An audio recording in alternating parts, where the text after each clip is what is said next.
I'm Margaret Brennan in Washington, and this week on Face the Nation, there is breaking news overnight as Syrian rebels overthrow dictator Bashar al-Assad's regime.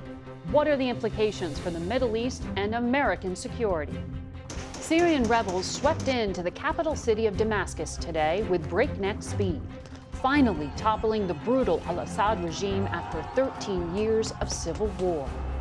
It's a conflict that former and soon-to-be president again, Donald Trump, is familiar with. He once bombed Assad's military to punish him for using chemical weapons, and then ordered U.S. troops out of Syria 6 years ago. Trump spent Saturday reconnecting with U.S. allies in Paris. It certainly seems like the world is going a little crazy right now. We'll have the latest from the region, and we'll talk to the chairman of the House Intelligence Committee, Ohio Republican Mike Turner. Then, following the congressional task force investigation into the security failures leading to the assassination attempts of Donald Trump earlier this year, at every step of the way, they failed. Top investigators, Pennsylvania Republican Mike Kelly and Colorado Democrat Jason Crow, will give us their findings on how to fix the Secret Service. Finally, with the future of controversial social media giant TikTok in doubt, we'll hear from a potential buyer. It's all just ahead on Face the Nation.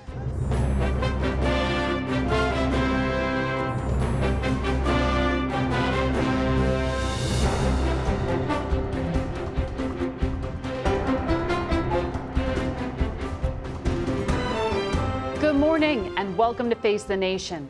For the first time in 54 years, the Al-Assad family is no longer ruling Syria. Rebels who'd been fighting government forces for 13 years swept through Syria in 2 weeks, capturing Damascus, taking the Syrian people and the world by surprise. Dictator Bashar al-Assad appears to have fled the country, and we are reminded this morning of the horrors from his reign of terror. His brutal suppression of anti-regime protests in 2011 sparked the world's largest refugee crisis.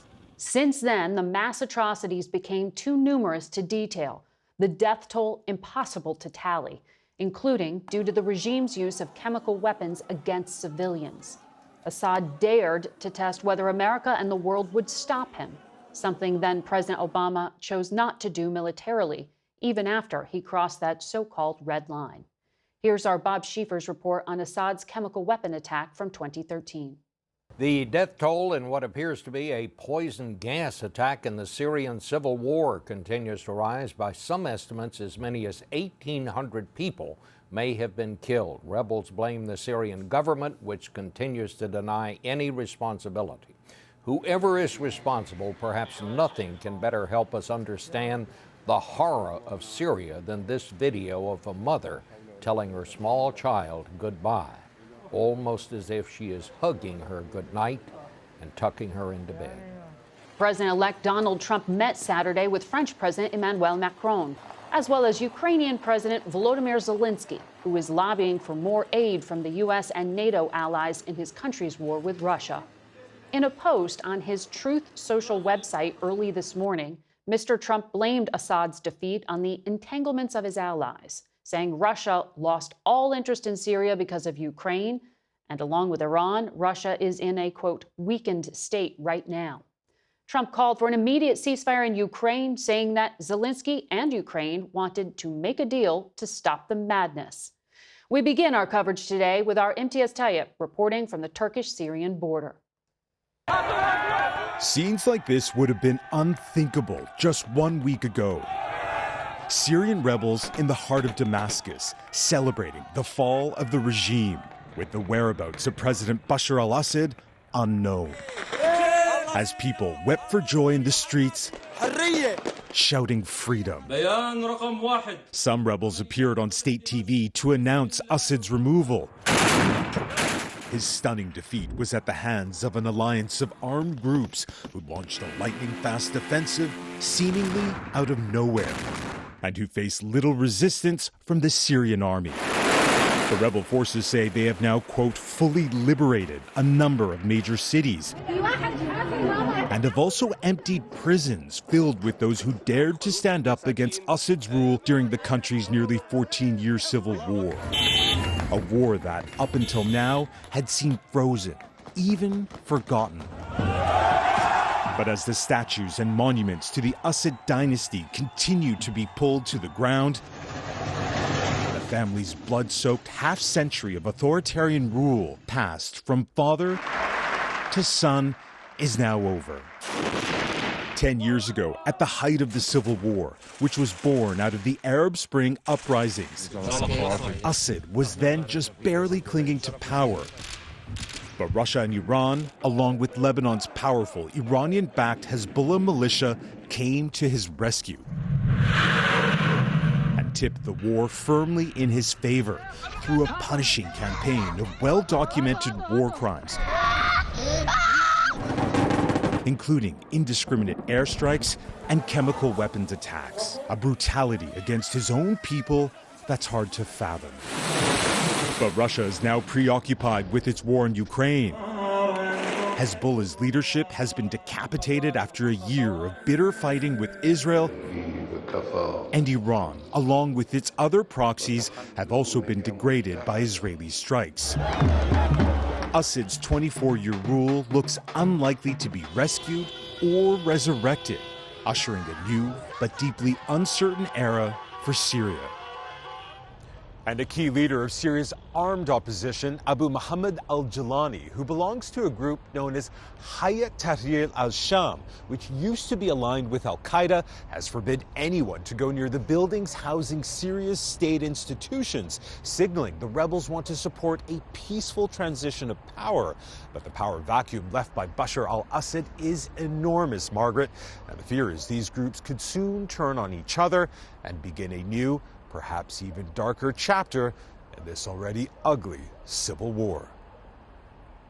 That's Imtiaz Tayyab reporting from the Turkish-Syrian border. And we're joined now by the chairman of the House Intelligence Committee, Ohio Congressman Mike Turner. Just a stunning turn of events within such a short period of time. The U.S. doesn't have a diplomatic presence inside of Syria. Our visibility is a little limited here. What is it that you think Americans need to know about this turn of events? Well, Margaret, that was an excellent report because you certainly laid the groundwork of this. Has been an incredibly brutal civil war with hundreds of thousands of people dying, including the use of chemical weapons, and of course reminding people that the Obama administration had said this would be a red line, that we would use military force to stop the use of chemical weapons, then failing to do so. This is a Islamic militia that has risen up and has continued, and now is successfully toppling the Assad regime. As your report indicated, it's al-Qaeda in its origins, but it opposes ISIS. It is Turkish-backed. This is a blow to Iran, a blow to Russia. We're seeing what is likely a disintegration in Syria. The big questions will be, what does this mean for the U.S.? What does it mean for Iran, Russia, the neighbors of Israel and Jordan, which are strong allies of the United States? So you mentioned there, and we showed the picture of Abu Muhammad al-Jilani. He is the leader of Hayat Tahrir al-Sham. People call it HTS. You're going to hear a lot about that in the coming days and weeks. The rebel group that appears to be taking control, but they are working also with the prime minister.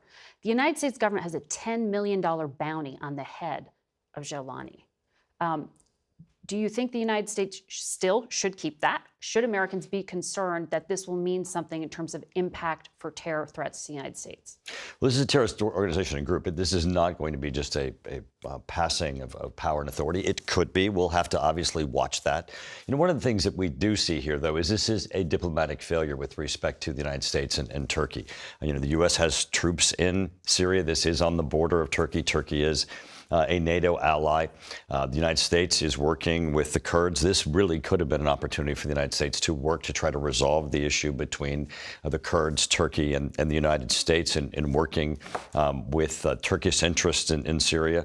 Hopefully this could be an opportunity where there could be a diplomatic support there that hopefully could help in this transition in Syria. There are 900 U.S. troops in Syria in the south. Donald Trump in 2019 pulled U.S. troops out of northern Syria, abandoning our allies there. Do you believe he will stand by the 900 U.S. troops that remain there, or should he consider pulling them out when he takes office? Well, I think one of the things that Donald Trump will make clear is that any threat to U.S. troops will be unbelievably responded to. So everyone should understand absolutely that the United States troops are to be secure. The second thing is he does absolutely support the Kurds, and that he's going to look for a diplomatic solution. I think there'll be an assessment as to whether or not the troops should remain, but it's I think here there is an opportunity for the parties, especially now that Iran and Russia's roles are going to be diminished. They have been brutal in their support with Assad. The hundreds of thousands of people, including the use of chemical weapons that have been killed, have been under the Russian influence there. Russia still has 2 bases, a naval and air force base there, that are going to be, both at risk for Russia, but also a risk to the population of Syria, because they have been used before to attack the Syrian population. We'll have to see what Russia does there. But this is going to be an area that's going to be highly volatile and in transition. And no idea where Bashar al-Assad might have fled to? No, not this time. I want to ask you, since we're talking about the incoming administration, Donald Trump has chosen Tulsi Gabbard, the former Congresswoman, a former Democrat, now Republican, to be the Director of National Intelligence, overseeing 18 intelligence agencies. She not only went and met with Assad, she publicly doubted high-confidence assessments by U.S. intelligence that he did what we showed you pictures of him doing, using chemical weapons there. Do you trust that she could actually represent the intelligence community, lead it, and be trusted to brief the commander-in-chief? Well, I obviously differ in a great deal in a number of areas with both her judgment and her background and experience. But what I do trust is the Senate process, and I think the senators are going to put her through a process. She has been nominated. She will go through the process, and I think there'll be significant debate and evaluation. I think that Donald Trump has put together in his last term, and I think he will in this term, a great national security team. I think CIA Director Radcliffe. I think Mike Waltz as national security director are both great examples of people who are going to be foundational. I think we're going to see a great national security team. Well, this is a community that you also have oversight of. So you may not vote in the Senate, but it sounds like she doesn't have your confidence. What about Pete Hegseth to run the Pentagon at a time of global instability? Yeah, I think the chairman of the Armed Services in the Senate's made a great statement. He said, we certainly support the process, and he has, his support going through the process, and we'll have to see how that goes through. One thing that is absolutely clear is that the Pentagon needs reformed. We are not keeping pace with what Russia and China are doing in advanced weapon systems. At the same time, we're seeing the weapon systems of advanced technology that are being utilized on the battlefield of Ukraine, and our acquisition systems and our accounting systems, our spending systems are not working at the Pentagon. We need reform. Experience. We need reform. Someone has to be able to lead that, and that's going to be the debate in the Senate. I love when I ask Congress people and they just keep reminding me that they don't sit in the Senate and don't want to comment. I sense some uncertainty there on your part, but I don't want to put words in your mouth. I want to ask you, though, about what is ticking down in Congress right now, and that is something, there's a scramble at the end of this year to get a bunch of work done. Your Democratic colleague in the Senate, Mark Warner, said it is an urgent priority to address cybersecurity gaps in these final weeks. Is it a priority for you to do something because of this massive breach by China of U.S. telecom? One thing that's very disappointing, and we've seen from this administration this malaise or this stasis of where they're unable to move as a result of the president unable to make a decision. Here we have this massive breach, this hack that has occurred from China, but we're hearing nothing from the president himself, no action from this administration as to what consequences there will be. This doesn't need just a technological fix. This needs also a diplomatic fix, a nation-to-nation consequences to China. In the Obama administration, in the Obama administration, China hacked the personnel management system of the U.S. government, and there were no consequences. And now we're seeing China hack the entire system of the nation. Yeah. There needs to be consequences. They can be economic, they can be in a number of ways, but right now we have zero. We have nothing coming out of the administration.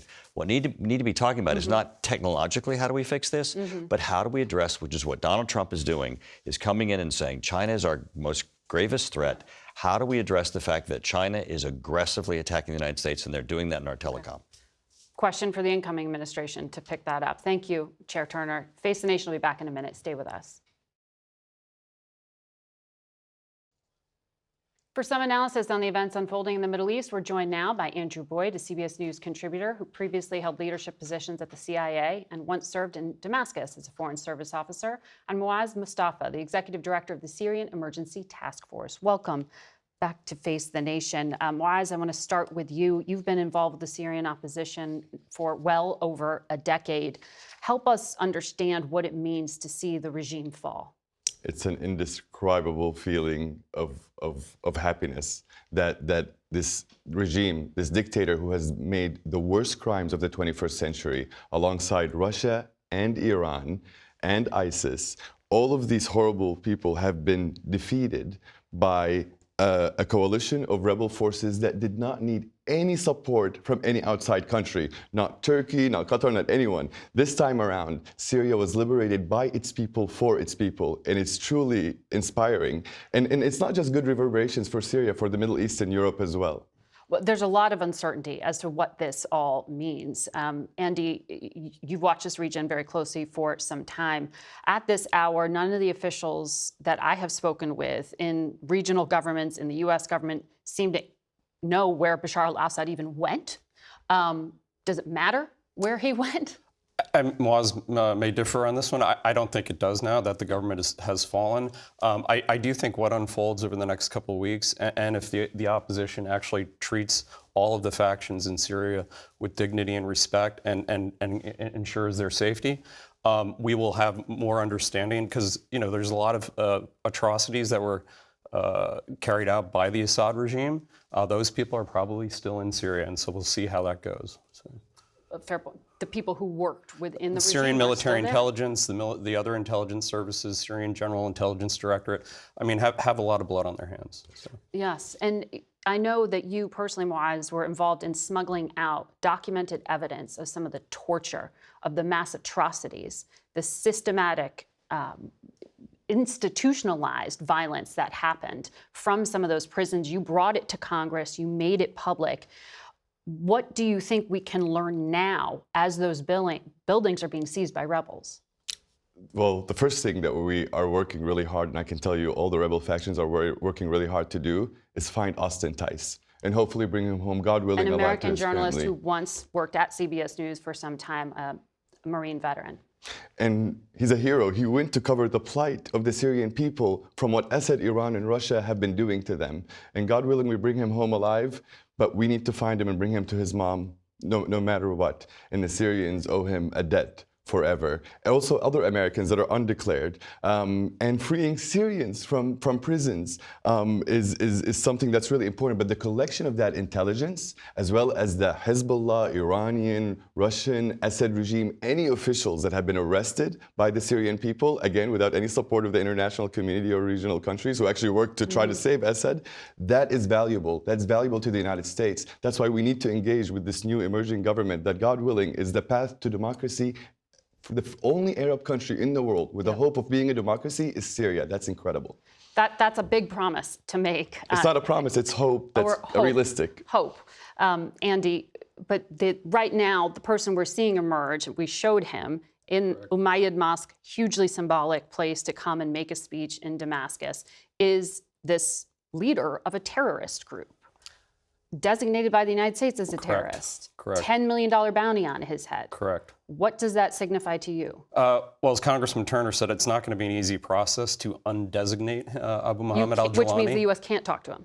The U.S. can't talk to him. I mean, we can accommodate some sort of flexibility there, but he's not going to instantly come off the designation list. So, I mean, we'll see. I mean, you have said that he's going to respect all the factions, the Druze, the Christian, even the Shia and Alawi, who were responsible for the deaths of hundreds of thousands of Syrians. By his actions, not by his words. Right. Aleppo, etc. You could talk to the Bishop of Aleppo, but yeah, absolutely. But time will tell. I mean, I'm a born skeptic, as a lot of my colleagues at the agency are. We will see. Go ahead, Muaz. Yeah. Tell us who is in this. You talked about it as a coalition, not just HTS.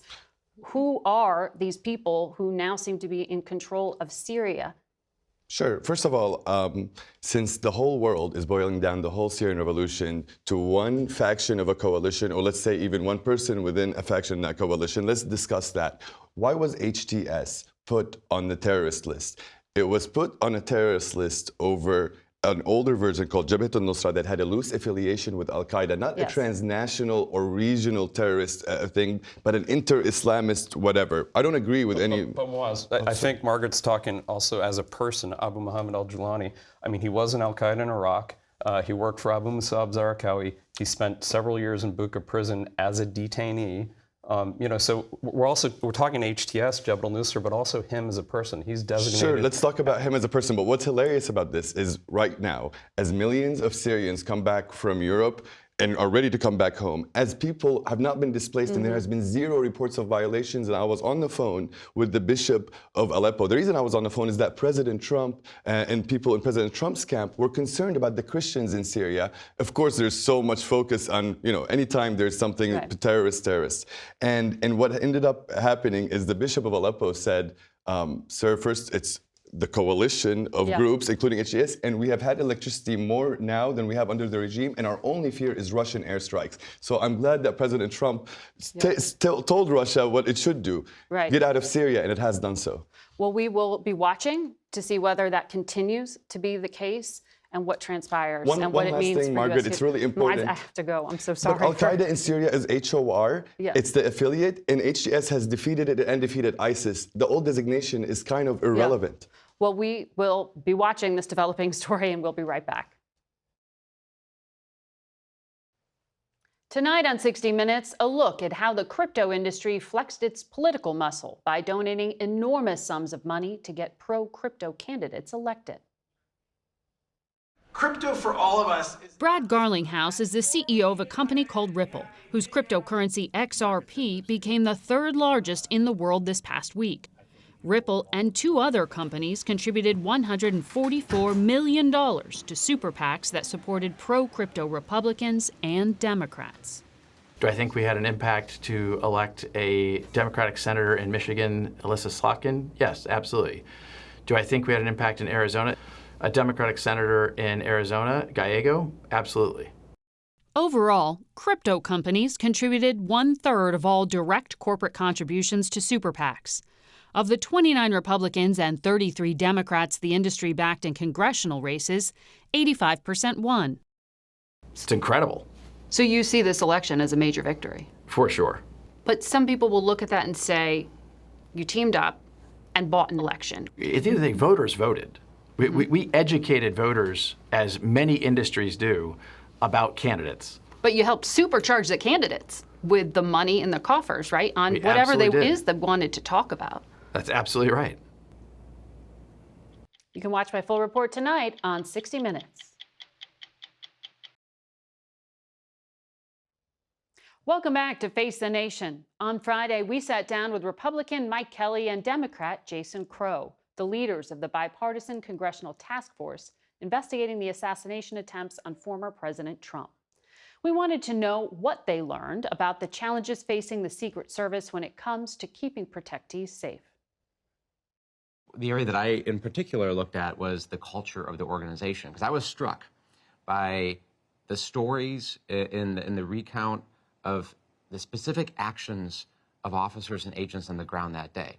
And there were some heroic ones, but there were also a lot of examples of people that knew that something was wrong and they didn't say anything. Why didn't anyone say anything? Were they unaware of vulnerabilities, or is there a culture of silence where people speaking up get smacked down for doing so? That is my concern, is that there's a culture of silence and that individual officers and agents are not empowered to say something is wrong. Congressman Kelly, on that point, I mean, some of this sounds like Management 101, that this is not specific to the Secret Service. A lot of organizations have problems like what you just highlighted there. Acting Director Rowe testified Thursday. He thinks the Secret Service needs to identify leaders earlier on and promote them based on ability, not just hours logged on the clock. But isn't that true of everything in life? When you look at this, when people talk about we need better leadership, I was on those grounds the night before. They weren't set up at that point. They were going to work through the night to get it ready. And then you find out afterwards that there was no coordination. There was no team meeting. There was no, this is going to be your responsibility to know where you're supposed to be and what time you're supposed to be there. You bring local law enforcement in, but you don't include them in the planning, or when you do the interviews afterwards, well, I thought he was going to do it. No, we thought somebody else was going to do it. When you knew there was a suspicious person on the grounds, and this is a common going back and forth. Now, this is where it said they were communicating with each other. You can't tell me that you didn't know till 10 minutes after 6 that you couldn't communicate. At 11 minutes after 6, the shooter took action. They knew an hour and a half ahead of time, out of all the thousands of the people walking around on that property, there was a suspicious person. And they kept losing sight of him. I would have said, and I have no background in law enforcement, keep the president back until we clear the area. That's the part that doesn't make sense, because they failed from the first thing, from the picking of the site, the preparing the site, to the coordination of the site, to the ability to communicate. At every step of the way, they failed. And the question is, why didn't you just say, hold up, just hold up. Don't let him come out. Well, when the acting director says, on Thursday of this week, we need to pick better leaders, that would suggest that the agency today does not necessarily have the leaders it needs to fix all the things you just laid out. Yeah, and I think by saying what he said, that's what he meant. They don't have the leadership they need. When they morphed them into Homeland Security back in 2001, whenever it was, they took away their identity and their exclusivity. When you're the best of the best, when you're the elite of the elites, if you lose that, then all of a sudden you just become part of a team. There was a huge mistake back when Homeland came into existence. That's not a criticism, because they did what they had to do back then. But I'm telling you, on July 13th, there was a lack of professionalism. There was a lack of concern. There was a lack of coordination. And the ability to communicate is the one thing I'll never understand. You knew you couldn't talk to each other. Why did you go forward? I want to be really clear that there are plenty of extraordinary agents and officers in the Secret Service, right? And when we talk about a failure of mission, in Butler or any place else, that doesn't mean that 80, 90% of the Secret Service agents aren't phenomenal and dedicated professionals. But there is a systematic problem here. The structure, the personnel, the staffing of the Secret Service hasn't changed in years, at the same time as we are now asking them to do things that they didn't do a decade ago.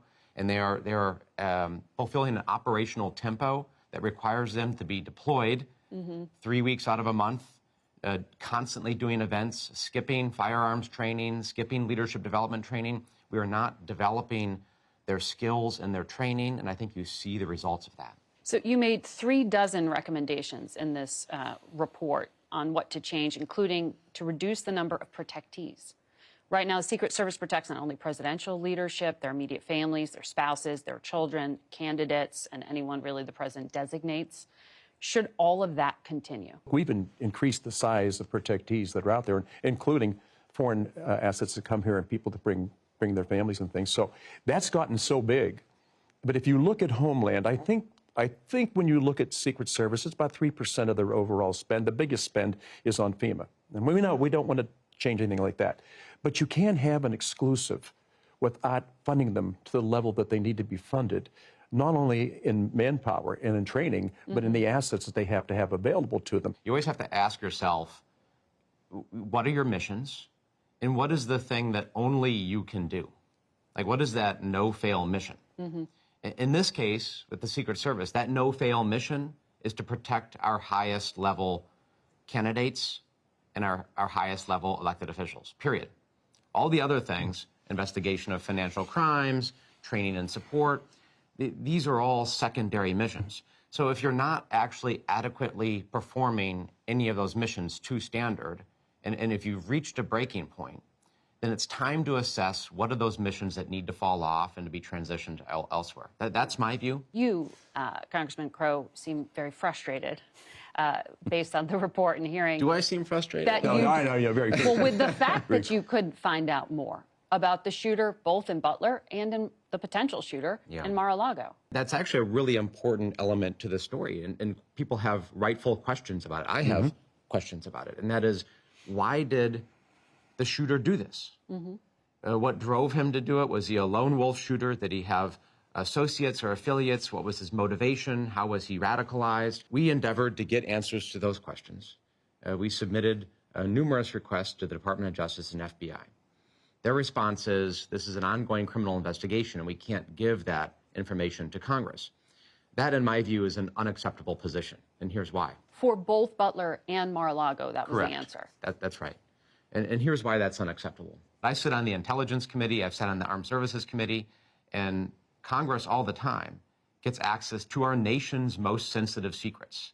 Ongoing operations, intelligence operations, military operations. You can't tell me that there isn't a way to put us into a secure facility and get us information about an ongoing criminal investigation when I regularly am receiving briefs on what our spies and our military special operators are doing regularly around the world. So none of this stands to reason, and we have dedicated ourselves to continue to get those answers. And if the FBI and DOJ thinks that they can wait us out and stonewall us, they are wrong. You think they're intentionally withholding information?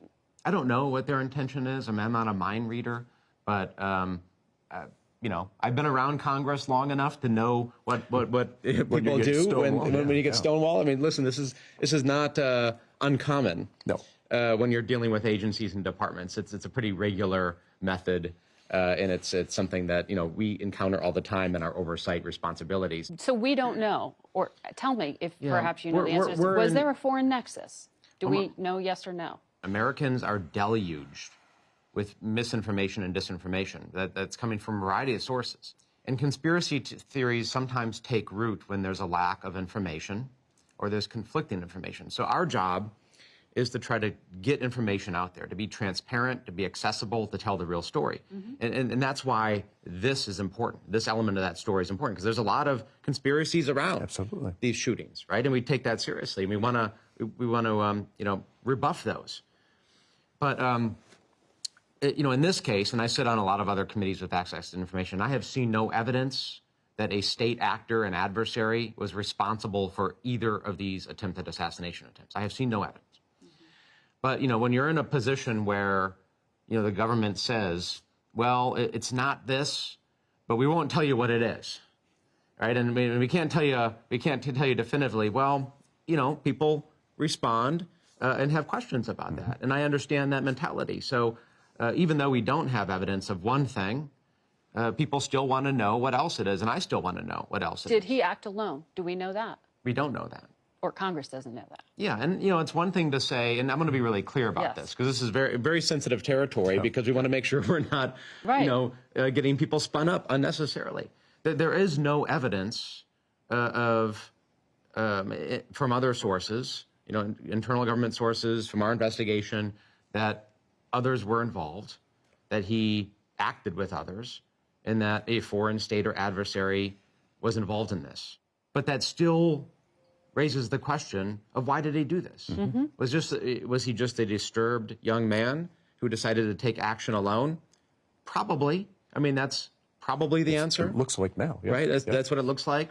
But we need to know, right? And let's get the information out there that the government has to make sure that we can settle this. And that's our obligation. Is the agency today able to do its job if they weren't able to do it in July? We were tasked with trying to find out what happened that day, why it happened that day, and to the best of our ability, make sure that the Secret Service, that doesn't happen again to them. We can't guarantee that these things won't happen because it's a crazy world right now. But there was too much ahead of time that we did know, that we didn't share. I would never let my child play near a road. And when you do, you put people at jeopardy, and you know there's a danger there, don't let it happen. Is there anything that you feel important to raise that we didn't talk about? We never identified as Republicans and Democrats. We defined as a task force to find out what happened that day. And the whole goal from day one is to restore the faith and trust and confidence that the American people must have in this agency. At this point, it's probably at the lowest ebb it's ever been. And the other thing is, I think we realize that threats are 365 days a year, 24 hours a day. You can't take a day off. You can't take a play off. You've got to be ready every single moment for anything that could possibly happen. Is that a difficult task? Yes. Is it almost impossible? Yes. There's a lot of bad actors out there. But you know what's not impossible? Our dedication to the fact that we're going to do the best we can do every single day to ensure that the American people have the faith and trust and confidence they must have in us. This is a tough place to work, and there are, frankly, there are some people here that don't belong here, that I think are just here to get attention, to get clicks on social media, that are here to legislate. But this has been one of the best experiences of my time in Congress, and I couldn't have asked for a better partner than Mike Kelly. And he's a very conservative Republican, and I'm a Democrat. We're both proud of that. We're proud of our politics, and we represent our districts, right? That's actually the job, right? We represent the culture and the politics and the hopes and dreams of our districts, and that's what's so beautiful about this place when it works well. But this process, and I think this is really important for Americans to understand, this process was serious. It was bipartisan. It was deep, and we did the job that we were asked to do. You can watch our full interview on our website and our YouTube page. We'll be right back. A panel of federal judges in D.C. last week upheld a new law that could effectively ban the popular social media app TikTok by mid-January if its Chinese owners do not sell it to a new buyer.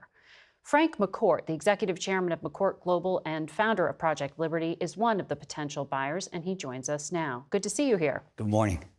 So TikTok says, well, they might go to the Supreme Court on this one. If they don't, their parent company, ByteDance, has said they're not interested in selling.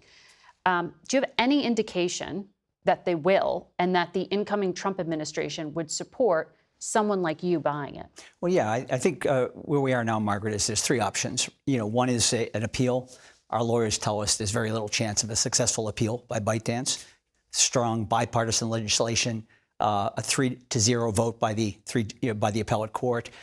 So now that leaves us with two: a ban or a sale.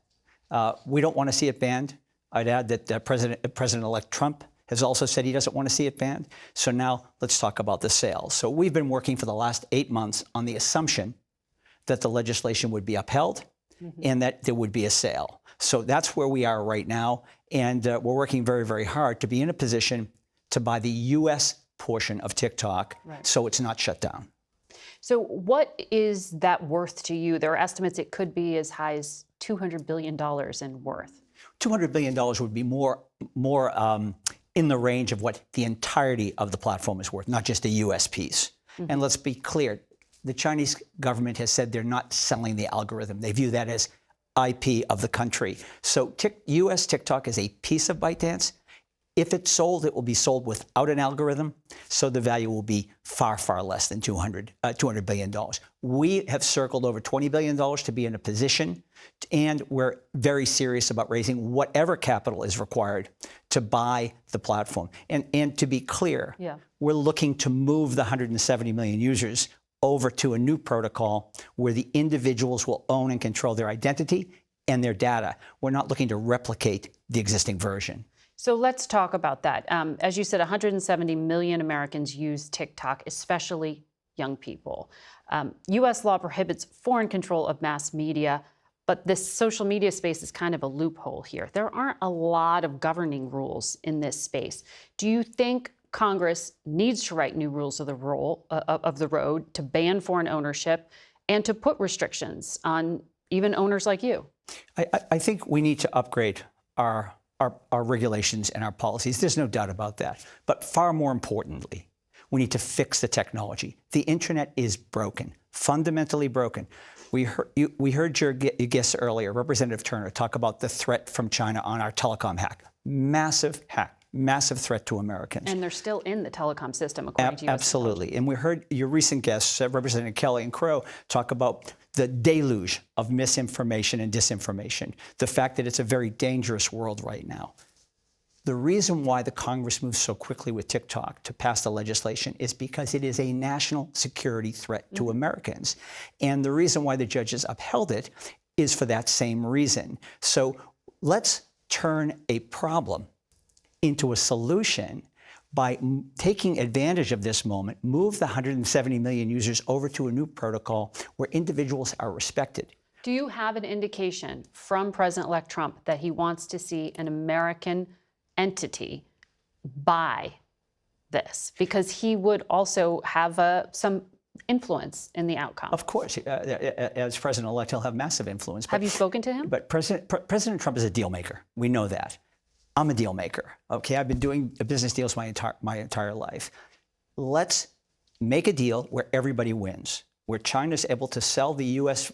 portion of TikTok, where American citizens are protected, and where there's 170 million users continue to enjoy the platform. So he has said he doesn't want it banned, which means a sale. And the legislation and the appellate decision require that this platform be owned by Americans. We have built a clean, bottom-up American stack to move this user base over where there'll be no Chinese backdoors and no ability to take advantage of American citizens. You're indicating you've built out some technology, you think, that will not allow for government surveillance. Correct. But can you, if you are, whoever owns this is going to be powerful. If you get 170 million Americans on a platform, particularly young people, to consume the information on this system. So what guarantees do you make?